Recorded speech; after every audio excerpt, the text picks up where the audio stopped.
Hello, welcome to my YouTube channel Bookworm. Let us start book summary video.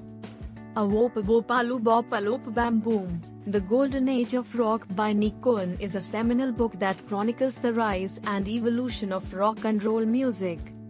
First published in 1969, the book provides an insider's perspective on the birth of rock and roll in the 1950s and its transformation into a cultural phenomenon that took over the world in the 1960s. The book is divided into 21 chapters, each of which focuses on a specific aspect of rock and roll, including its origins, the rise of Elvis Presley and other early pioneers, the influence of rhythm and blues, the British invasion, the emergence of psychedelic rock, and the decline of rock and roll in the 1970s. Throughout the book, Cohn provides a lively and entertaining account of the key players, the music, and the culture that surrounded rock and roll. One of the key takeaways from the book is the impact that rock and roll had on American culture in the 1950s and 1960s.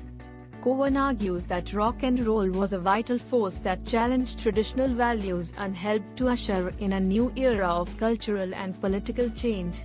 He describes how the music was a way for young people to rebel against their parents and assert their own identity, and how it helped to break down racial and social barriers. Another important theme of the book is the evolution of rock and roll music. Cohn shows how the music went through various phases, from the early rockabilly and rhythm and blues of the 1950s to the psychedelic and experimental rock of the late 1960s.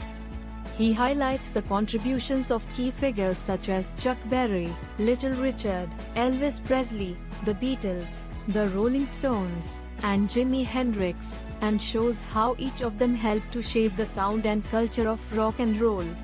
The book also delves into the darker side of rock and roll, including the excesses of drug use, the exploitation of artists by record labels, and the tragic deaths of musicians such as Buddy Holly, Eddie Cochran, and Jimi Hendrix.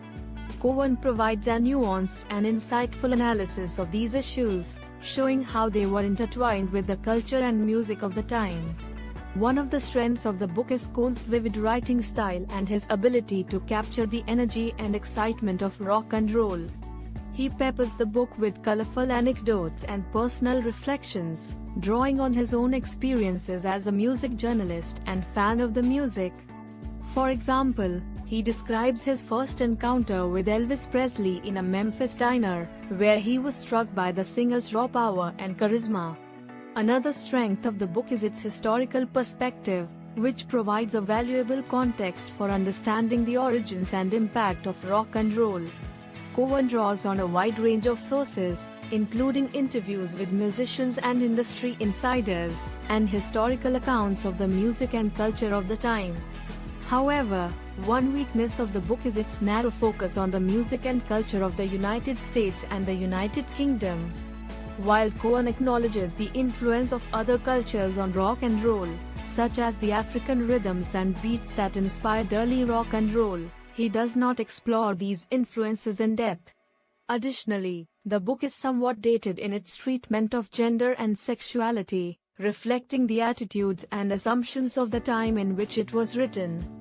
In conclusion, Awopbopaloobop, Alopbamboom is a classic work that provides a lively and entertaining account of the birth and evolution of rock and roll music.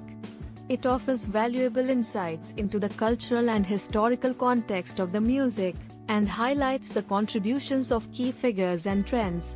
However, it is limited by its narrow focus and somewhat dated treatment of gender and sexuality. Thanks for watching. Amazon purchase link is in description to check it. If you like this book review, do like this video and subscribe to Bookworm YouTube channel for freshly brewed content.